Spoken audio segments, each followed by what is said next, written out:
नमस्कार, मी doctor Jaydeep Patil, orthopaedics and joint replacement surgeon. आज आपण फ्रोझन शोल्डरबद्दल माहिती जाणून घेऊया. फ्रोझन शोल्डर म्हणजे खांद्याच्या बाजूला जे एक आवरण असतं, ते आवरणमध्ये त्याच्यावरती सूज येणे किंवा मग त्याचा साईज कमी होणे. तर अशामुळे ज्या सांध्याच्या मुवमेंट्स आहेत, त्या मुवमेंट्स कमी होतात. जसं वरती खांदा घेऊन जाणे किंवा पाठीमागे घेऊन जाणे, हे मुवमेंट्स रिस्ट्रिक्ट होतात आणि सतत वेदना असतात त्या सांध्याला.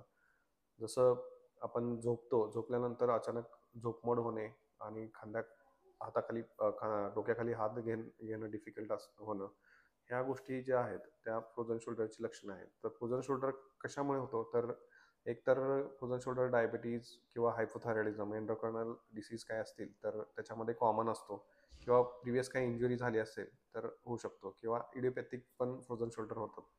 तर अशा पेशंटला ज्यांना अतिशय जास्त प्रमाणात वेदना आहेत किंवा मग फ्रोझन शोल्डर झालेला आहे, त्याचं ट्रीटमेंट ऑप्शन्स आहेत.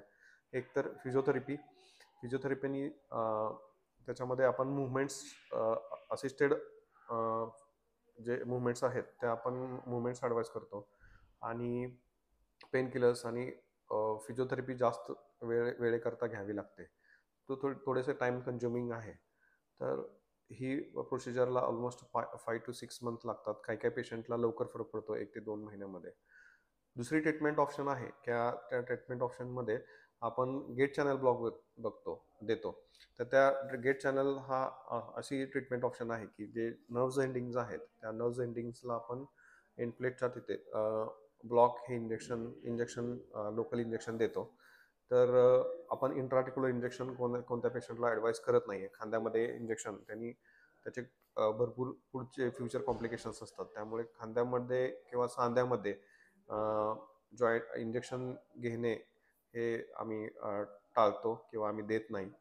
आणि तिसरं ऑप्शन आहे, तर हे 2 ऑप्शन्स जर आपल्याला पेशंटला ट्रीटमेंटला फरक पडत नसेल, तर आपण थर्ड ऑप्शन जो सर्जिकल ऑप्शन आहे, जो ऑर्थोस्कोपिकली आपण कॅप्सूल रिलीज करतो किंवा मॅनिप्युलेशन अंडर जनरल अनेस्थेशिया, म्हणजे एक स्पेसिफिक मुवमेंट्स करून ते अनेस्थेशियाच्या साह्याने आपण त्यातले जे कॅप्सूलची साईज कमी झालेली असते ते कॅप्सूल ब्रेक करतो आणि मुवमेंट्स चालू करतो.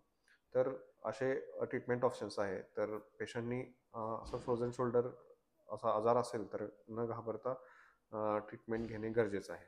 थँक्यू.